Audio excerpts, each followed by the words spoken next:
के लिए बेहद जरूरी है।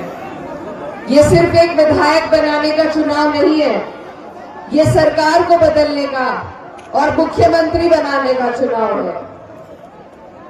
क्योंकि ये जो माहौल है, जो ये नफरती माहौल भाजपा ने खड़ा किया है, उसको अगर किसी तरीके से हम जवाब दे सकते हैं तो सरकार बदलकर, बिना सरकार के ये हालात नहीं बदलेंगे, ये माहौल नहीं बदलेगा।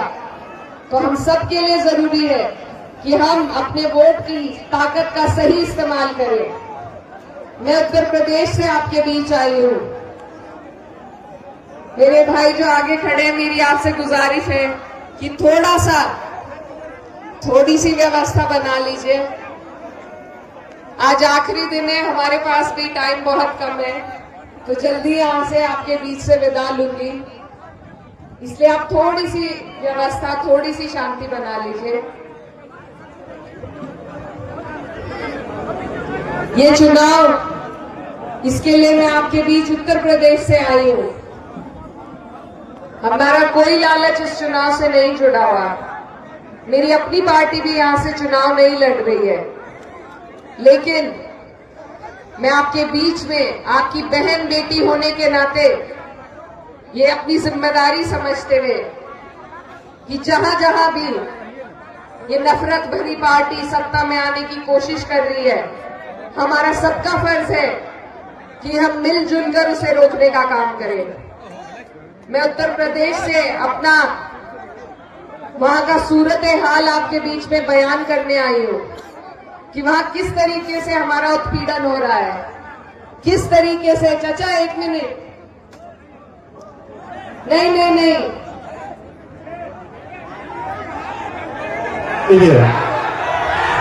शांति बनाए रखें, शांति बनाए रखें, शांति बनाए रखें।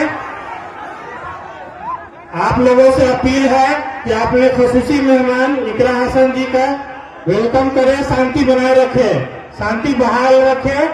आप लोगों से रिक्वेस्ट है कि शांति बनाए रखें। इस प्रशासन के लोगों से अनुरोध है कि सिर्फ समझा करके उनको छोड़ देंगे। पुलिस प्रशासन के लोगों से अनुरोध है कि सिर्फ समझा करके छोड़ देंगे। जिला थाना अध्यक्ष महोदय अंचल अनुराग जी, आपसे अनुरोध है कि आप अपने जो बल है उनको कहें कि सिर्फ समझा करके छोड़ देने के लिए। ठीक है, आप बहन इकरा हसन जी, सब शांत रहिए, थोड़ा देर शांत रहिए। बोलिए, आप बोलिए, बोलिए, बोलिए, बोलिए, आप बोलिए। आप भाई अल्लाह के वास्ते थोड़ा शांत रहो। आप इधर आ जाइए सर, मेरे बराबर में आ जाइए। आप वहां लोगों को मत परेशान कीजिए।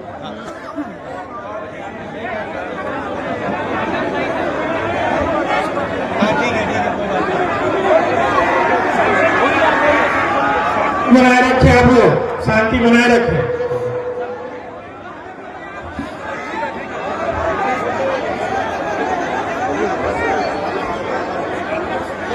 शांति बनाए रखें आप लोग। यूथ आइकॉन डायनेमिक पर्सनालिटी बहन इकरा हसन जी आई हुई है। आप लोगों को बेसब्री से इंतजार था। आप लोग मेहमान का इज्जत करें, शांति बनाए रखें। हमारे पुलिस प्रशासन लोगों से अनुरोध है कि सिर्फ शांति बहाल करें। स्टार्ट कीजिए, आप स्टार्ट कीजिए। आप सबसे मेरी विनती है, 5 मिनट सुन लीजिए, मैं ज्यादा वक्त नहीं लूंगी। चाचा आप छोड़ दीजिए, 5 मिनट सुन लीजिए, गुजारिश है मेरी। तो ये जो आपका चुनाव है, पुलिस प्रशासन से मेरा आग्रह है, आप पीछे आ जाइए, आप आगे आ जाइए, उन्हें मत परेशान कीजिए। इकरा हसन जिंदाबाद, जिंदाबाद, इकरा हसन जिंदाबाद। देखिए ये चुनाव आप लोगों के लिए ही नहीं, मैं जल्दी जल्दी बोलकर जा रही हूँ, शायद आप सुनना नहीं चाह रहे हैं। आप बोलो, ये इनमें से कुछ चाहिए, आप बोलो। ये चुनाव आप लोगों के लिए नहीं, पूरे हिंदुस्तान के लिए जरूरी है। मैं उत्तर प्रदेश से आपको बताने के लिए आई थी कि वहां किस तरीके से यही प्रशासन सत्ता के हाथ में बैठकर किस तरीके से हमारा उत्पीड़न कर रहा है। कोई अगर जबान खोलता है तो इस पर झूठे मुकदमे लगाए जाते हैं, हमारे रोजगार छीने जा रहे हैं, हमारे घरों पर बुलडोजर चलाए जा रहे हैं। यहाँ तक कि हम अपनी ईद की नमाज भी चैन और सुकून के साथ नहीं पढ़ सकते, उसके लिए भी मुकदमे झेलने पड़ते हैं। तो ये जो नफरत वाली सरकार जो उत्तर प्रदेश में चल रही है, अभी आप बिहार के लोगों ने भाजपा का पूरा राज नहीं देखा, और मैं नहीं चाहती कि आप लोग देखें कि आपके ऊपर ऐसी नौबत आए। इसीलिए मैं आपको अपने हालात बयान करके आगाह करने आई हूं। एक बहन होने के नाते मैं डराना नहीं चाहती, लेकिन ये भी हकीकत है कि अगर इस बार यहाँ भाजपा जीती तो वो नीतीश जी को फिर से मुख्यमंत्री नहीं बनाएगी, वो खुद अपना मुख्यमंत्री बनाएगी जैसे महाराष्ट्र में किया, और फिर वो उसी एजेंडे के साथ यहाँ सरकार चलाएंगे जैसे उत्तर प्रदेश में हो रहा है। तो ये बहुत गंभीर चीज है जिसे समझने की हमें जरूरत है कि आज हम किसी विधायक का चुनाव नहीं लड़ रहे हैं, आज हम तख्ता पलटने का चुनाव लड़ रहे हैं।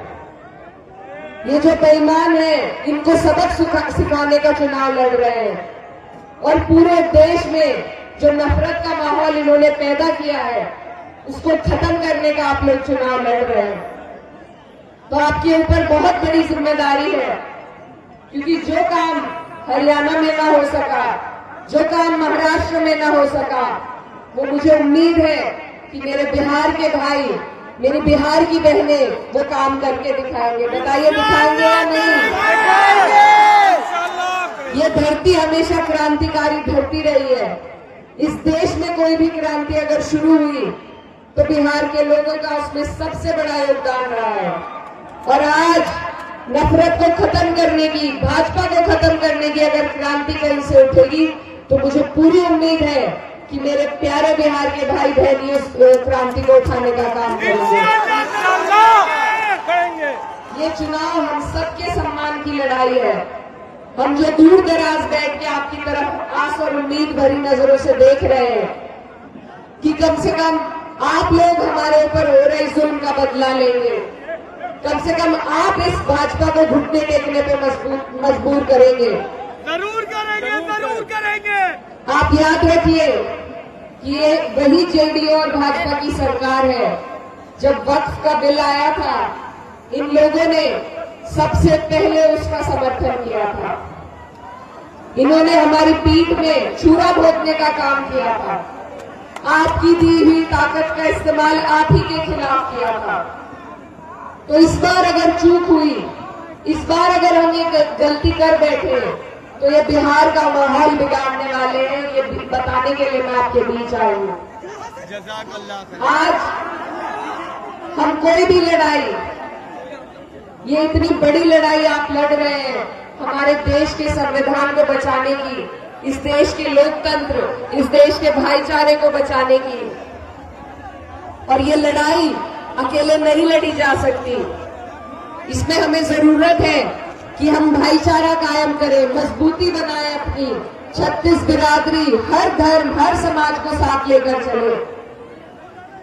क्योंकि जब हम एक दूसरे की ढाल बनेंगे तभी हम कोई लड़ाई जीत सकते हैं।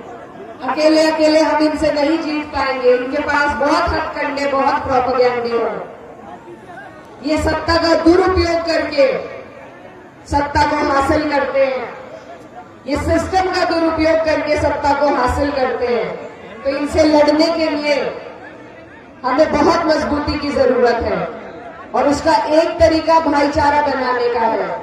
हमारे बीच में, आपके बीच में जो आपकी विधायक उम्मीदवार खड़ी है स्मिता जी, इनको अगर आप सपोर्ट करेंगे तो ये इस बात का सबूत होगा कि हिंदुस्तान आज भी भाईचारे और लोकतंत्र को जिंदा रखना चाहता है। मैं जिस क्षेत्र से आती हूँ वहां पर सिर्फ 30% मुसलमान है, लेकिन वहां के 36 बिरादरी, हर समाज के, हर धर्म के लोगों ने मुझे वहां से अपनी बहन बेटी को चुन करके देश की सबसे बड़ी पंचायत में भेजा। तो ये मेरा फर्ज है कि जब मैं वहां खड़ी हूँ तो मैं न सिर्फ मुसलमानों की बात करूं बल्कि उनसे पहले अपने हिंदू भाइयों की बात को रखूं। यही इस देश की खूबसूरती है। आपके बीच में भी एक ऐसी बहन आपके बीच बीच में खड़ी है, जिनको अगर आप जिताएंगे तो मैं आपको यकीन दिलाती हूँ कि ये बहन आपके साथ आपका हक अदा करने का काम करेंगी। स्मिता पूर्वे जिंदाबाद जिंदाबाद जिंदाबाद। इनको आपकी ताकत की जरूरत है, आपके हौसले की जरूरत है, अपने भाइयों की जरूरत है। तो बताइए, जैसे कैराना वालों ने मेरा साथ दिया, आप देंगे स्मिता जी का साथ? जरूर देंगे। आपको स्मिता पूर्वे बन के ये चुनाव लड़ना है, क्योंकि ये इनकी अकेले की लड़ाई नहीं है, ये सबसे पहले आप लोगों की लड़ाई है। स्मिता पूर्वे जिंदाबाद। आपको समझना पड़ेगा आपके लिए क्या क्या मंसूबे इस सरकार के हैं। आपके ऊपर SIR थोपा जा रहा है, आपके वोट के अधिकार से आपको दूर करने का प्लान है। अमित शाह जी कह चुके हैं कि NRC फिर से लागू करेंगे, तो कैसे रोकेंगे? इस सरकार की नींव को कमजोर करके, भाजपा की नींव को कमजोर करके ही हम इन्हें रोक सकते हैं। हमें हर सूबे में, हर प्रदेश में भाजपा के नींव को कमजोर करना है, तभी हम इनसे ये लड़ाई जीत पाएंगे। ये लाठी डंडों से लड़ने वाली लड़ाई नहीं है, ये अपने वोटों से ही हम इस लड़ाई को जीत सकते हैं। और मैं ये भी कह दूं आपको कि ये आज अधिकार आपके हाथ में है वोट का, कल की कोई गारंटी नहीं कि ये अधिकार आपके पास रहने देंगे या नहीं। आपको हमारे मुख्यमंत्री आकर आपको घुसपैठिए बता रहे हैं, आप कब कैसे सबूत देंगे इन्हें कि आपके पूर्वजों का, आपके बुजुर्गों का खून इसी मिट्टी में शामिल है? कैसे हम इस बात का सबूत देंगे इन्हें? तो इनके मंसूबे, इनके इरादे हमारे लिए ठीक नहीं है। इसलिए हमें जरूरत है कि हम ढाल बने एक दूसरे की। अगर मैं सिर्फ अपनी बात करूं, आप सिर्फ अपनी बात करें, तो वो कोई बात नहीं। बात तो तब है जब हम एक दूसरे की बात करते हैं, जब हिंदू भाई मुसलमान की बात करे और मुसलमान भाई हिंदू की बात करे, तब इस देश की नींव मजबूत होगी। हिंदू मुस्लिम सिख ईसाई आपस में भाई भाई। जो नफरत ये बोल रहे हैं, उसको तोड़ने का अगर कोई जरिया, कोई तरीका है, तो वो भाईचारे का है। हमारे देश की गंगा जमुनी तहजीब, उसे हमें मजबूत करना है। क्योंकि याद रखिए, जब वक्फ का बिल आया था, हम सिर्फ 24 सांसद थे जो मुसलमान थे, बाकी 208 सांसद जिन्होंने हमारा साथ दिया वो हमारे हिंदू भाई थे। और यही इस देश की खूबसूरती है। इसी बात को हमें याद रखना है कि जब मैं मुसीबत में हूँ, मेरे हिंदू भाई मेरे लिए खड़े रहे, और जब वो किसी आंच में आए तो मैं सबसे पहले उनके लिए खड़ी रहूं। हिंदुस्तान तभी ये देश आगे बढ़ पाएगा। विकास की बात करें अगर, तो हम सबकी मांगे एक है। हिंदू भाई को भी रोजगार चाहिए, मुसलमान भाई को भी रोजगार चाहिए, सबको बिजली, पानी, सड़क की सुविधा चाहिए, सबको शिक्षा, सबको स्वास्थ्य चाहिए। लेकिन भाजपा हमें इन चीजों पर बात नहीं करने देती, क्योंकि वो हमारे ऊपर राज आपस में फूट डालकर ही कर सकती है। विकास की बात भी, विकास की गाड़ी भी तभी आगे चलेगी जब हमने एकता होगी और हम अपने जनप्रतिनिधियों से धर्म की नहीं, विकास की बात पर सवाल करेंगे। तो इस राजनीति को जो सही दिशा में चलाना है हमें, उसके लिए हमें एकजुट होना पड़ेगा। क्योंकि जब याद कीजिए, जब अंग्रेज हमारे ऊपर राज करते थे, वो भी इसी नीति से राज करते थे, हिंदू मुस्लिम को आपस में लड़ाकर राज करते थे। जिस दिन इस मुल्क के हिंदू मुसलमान एक साथ आए, उसी दिन हमने अंग्रेजों को यहां से भगा दिया था। ये नए दौर के अंग्रेज है भाजपा वाले, इन्हें हटाने का अगर कोई जरिया है तो वो हमारे देश की गंगा जमुनी तहजीब, हिंदू मुस्लिम एकता और भाईचारा है। तो बताइए, हटाएंगे इन्हें या नहीं? मैं आपके बीच में आपसे वोट की गुहार लगाने के साथ साथ कुछ उम्मीद लेने के लिए आई हूँ कि आप लोग हम पर हो रहे जुल्म और जाति का जवाब इस वोट के जरिए से देंगे। आपके ऊपर लाखों करोड़ों हिंदुस्तानियों की उम्मीद और आस टिकी है कि बिहार के लोग सही फैसला लेंगे, सही राजनीति को चुनेंगे। क्योंकि अगले साल हमारे यहाँ चुनाव है। अगर आपने यहाँ भाजपा को हटाया तो हम आपकी मिसाल देकर अपने उत्तर प्रदेश वालों को कहकर कि देखो बिहार वालों ने क्या किया था, तुम भी वही करो। आपकी मिसाल से निगरानी हटाने का काम करेंगे। ये काम हम सबको मिलजुल कर करना होगा। लेकिन इसमें गंभीरता की बात यह है कि चुनाव अगर जीते जाते हैं तो आंकड़ों से जीते जाते हैं। आपके आंकड़े मजबूत होने चाहिए। आपका एक एक वोट अगर हमारी बहन को ना मिला तो हमारी सरकार कमजोर हो सकती है। आप याद रखिए, हम विधायक नहीं, हम सरकार बनाना चाहते हैं और सरकार एक एक सीट को जीत कर ही बन सकती है। तो आपको ये बातें याद रखकर ही आने वाली 11 तारीख को वोट डालना है। ये हम सब की लड़ाई है, लेकिन सबसे आगे से लड़ने में अगर है तो मेरे बिहारी भाई हैं। तो आपके ऊपर ये जो जिम्मेदारी हम सब ने सौंपी है, मुझे उम्मीद है आप उसे पूरा करने का काम करेंगे। बहुत सारे लोग आपको बहकाने के लिए आएंगे, आपके बीच में बहकाने के लिए आएंगे, लेकिन हमारा इरादा मजबूत होना चाहिए।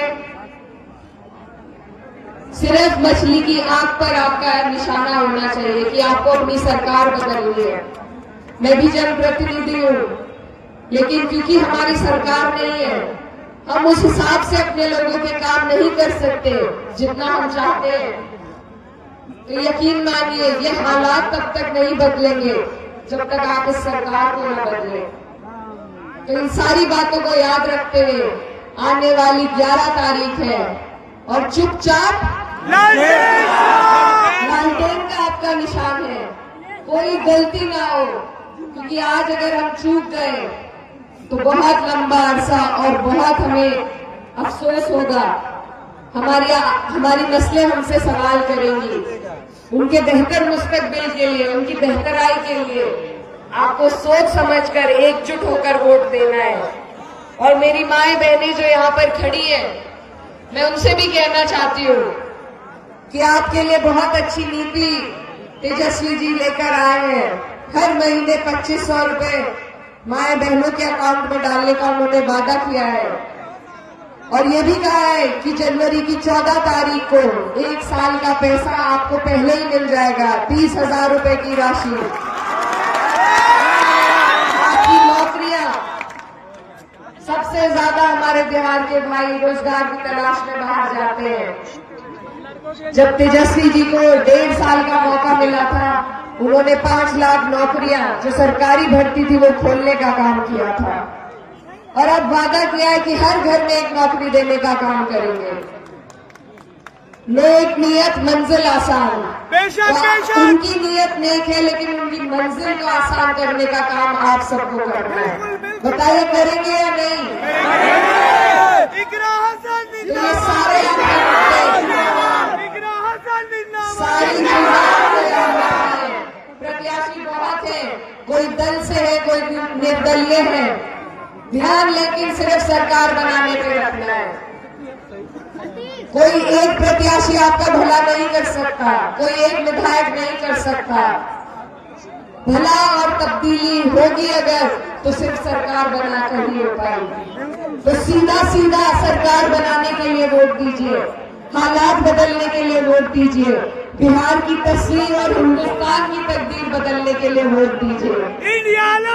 क्योंकि मैं आपको बता दूं, आप यहाँ बटन दबाएंगे, आप यहाँ इनकी सरकार को हटाएंगे, इनकी जड़ें ऊपर तक हिलने का काम होगी। इस बात का मैं आपसे वादा करती हूँ। ये सरकार लंगड़ी है जो केंद्र में चल रही है, सहारे से चल रही है। इसका सहारा आपको हटाना है। बताइए हटाएंगे या नहीं? आपने इनका सहारा अगर हटाया, ये कोई काला कानून आपके लिए नहीं ले पाएंगे। तो ये सारी चीजों को अपने आने वाले कल की हिफाजत में आपको आज हालात बदलने हैं, आज सरकार बदलनी होगी। मैं बहुत सारी चीजें आपके बीच रखकर बस आपसे गुजारिश करती हूँ, एक बहन बेटी होने के नाते, कि मेरे आने का यहाँ पर आप मान रखिए। हमारे यहाँ बहन बेटी की बात कोई नहीं टालता। आप तो नहीं टालेंगे, अपनी बहन को जिताएंगे, कराने वालों से ज्यादा वोट लेंगे, पक्का वादा है, झूठ नहीं बोलवा रहे। और मेरी बहनें जो यहाँ खड़ी हैं, ये आप ही के बीच की हैं। मुझे सबसे ज्यादा अगर वोट किसी ने दिया तो कैराना की महिलाओं ने दिया है, चाहे वो हिंदू थी या मुसलमान थी। क्योंकि जब हम महिला होकर महिला का साथ नहीं देंगे तो हम किसके पास जाएंगे, किससे हम अपनी बात करेंगे। तो आपके बीच की है, मेरी आपसे गुजारिश है इनका साथ देने का काम कीजिए। और कुछ लोग वोट खरीदने की भी कोशिश करेंगे, उन्हें आप सबको जवाब देना है, खासतौर पर मेरी माए बहनों को, कि हम ईमान के लोग हैं, हमारा जमीर जिंदा है, हम बिकाऊ नहीं है। बिकाऊ नहीं है, बिकाऊ नहीं है है, बिकाऊ? नहीं है।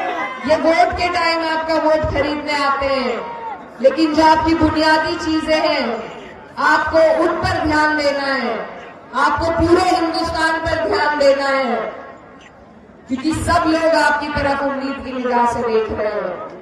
तो आपका ध्यान सिर्फ सरकार बदलने पर, हालात बदलने पर होना चाहिए। और मैं आपके बीच में बस ये कहना चाहती हूँ कि हमारे कैराना के एक बहुत बड़े शायर हुए हैं, उनकी बातें आपके बीच में छोड़कर जाना चाहती हूँ, गौर से सुनिएगा। इरशाद, इरशाद। ये जब्र भी देखा है तारीख की नजरों ने, ये जब्र भी देखा है तारीख की नजरों में, लम्हों ने खता की थी, सदियों ने सजा पाई। तो ये लम्हा है, बेशकीमती लम्हा आपके हाथ में, इसका सही इस्तेमाल कीजिए। ऐसा ना हो कि हमारी आने वाली नस्लें हमसे सवाल करें कि जब वक्त था हमने सही फैसला क्यों नहीं लिया। तो बताइए, लेंगे सही फैसला? देंगे अपनी बहन को वोट? स्मिता पूर्वे जी को अपना एक एक वोट? आने वाली 11 तारीख है, तख्त बदल दो, ताज बदल दो, बेईमान